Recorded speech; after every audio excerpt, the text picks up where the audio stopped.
Yeah, I agree. Tonight was one of those nights for both of these guys.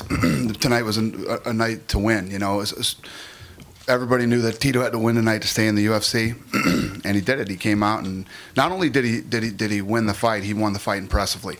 You know, dropping the younger, stronger, and who many people felt had better hands, dropping Bader, and then submitting him. And then as far as Vanderlei goes, I mean, I don't think there's anybody that I say this all the time. You know, you can sit and break down fights and say, this fight should go like this fight should go like that. People knew that him and Leben were going to come out and they were going to throw until somebody fell down, and it was Vanderlei tonight. And you know, he's just, people love him so much because of the way he fights and his style and the type of person he is. But yeah, probably the end of the road for Vanderlei.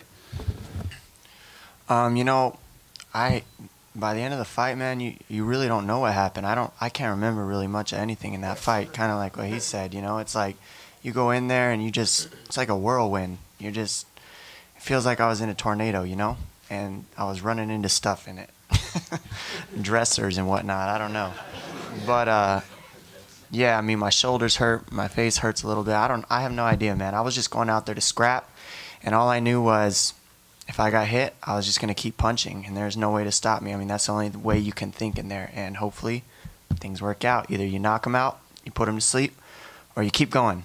That's all I knew.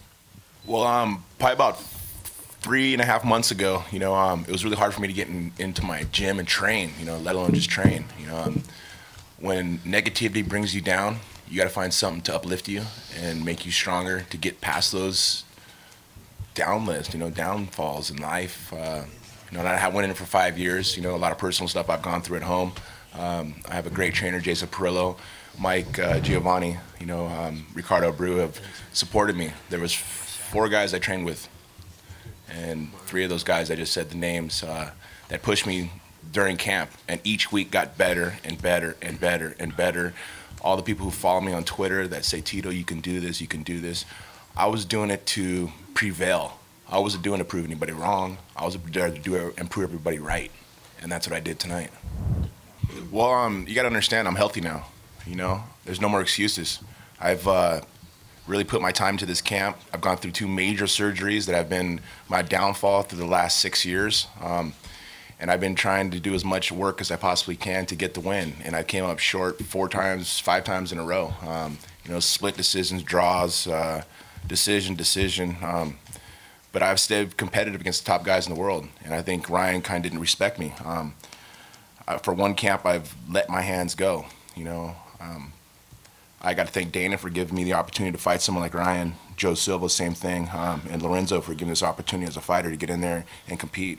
I have the hunger to be at the top again. I did what Johnny Bones couldn't do, and that was finish Ryan Bader in the first round, and I did that. I'm healthy. I feel good. My mind's in a good place right now. You know, family's good. Everything's good around me. Now I just needed to uplift myself and continue doing what I'm doing. I had an out-of-body experience. I just kind of was watching myself do it. Everything was in slow-mo. It was kind of like in The Matrix. It was weird. It was really weird. For the first time, everything was super, super slow. He was punching. It was like block, block. I was like, oh, that was it? It was weird. He kicked and was like, oh, that was it? And Jason Perillo, my boxing coach, we've been working so much, and he's a small, he's like 140, but he's super fast. And I was getting used to his speed, so when I got in front of Bader, it was just like a big, slow guy in front of me, and it changed everything. Like I say, everything got slowed down, and I hit him with a shot, and I watched his knees buckle, and I was like, ooh, I got him hurt. Ground and pound, and Ricardo Abreu, my jiu-jitsu coach, we worked a lot in the guillotine prior, and he shot in the shot, and a lot of wrestlers make the mistake of leaving their neck out, hanging out long, and he did, and I sunk the guillotine. All I thought in my mind was get my elbow down to the mat. Put my elbow to the mat, and I just squeezed, and I felt him pull his head out, and instead of pulling out away from it, I just crunched into it, and he tapped, and I didn't want to let go because I wasn't sure what was going on, because like I say, I had a out-of-body experience. I didn't know how to react. I was like, I'm not letting go until the referee rips me off, and it went. I mean, I don't mean to hold on to the submission more than it was supposed to, but I wasn't letting go. I wanted to win. I mean, I'm like an animal out there. I don't know, did I look like an animal? I think I did. Vanderlei Silva's my favorite fighter. He always has been. I don't want to say, you know, I like it. I mean, to tell you the truth, you know, I never visualized the fight going the way it went. I only visualized a 3-round war. And I've never been as scared going into the ring as to fight Vanderlei Silva. The man is a legend. What he's done for the sport is absolutely amazing. You know, right now, I just got to evaluate what happened. I'm still kind of like blown away, you know. So, you know, Vanderlei Silva, he can do whatever he wants, you know. He's solid, you know, but I hit him pretty damn hard. I mean, I don't think anybody would have stayed up. So, you know, is what it is. Yeah, you know, when he had that amazing walkout, you know, it went black, and most of the time, most people are cheering for me, you know. That fired me up at first. I was like, what's up, man? This was my 19th fight in the UFC, and they went crazy for Vanderlei Silva, you know. And, you know, I knew that I got calm then, you know, and I knew that my coaches had done the work. You know, I'm just like I'm the car, and they're the pit crew. They put all the work and the time into me, and I couldn't let them down this time. So when the fight started, you know, he swung wide, and I knew I could come up the middle. We've been working a lot of uppercuts. We knew he comes a little bit wide, so bring him right up the middle, and that's what we did. I felt him wobble a little bit. I thought he was going to go down, but he started to recover, so I just continued to hit, and then continued to hit some more, and then I hit him some more, and that was it.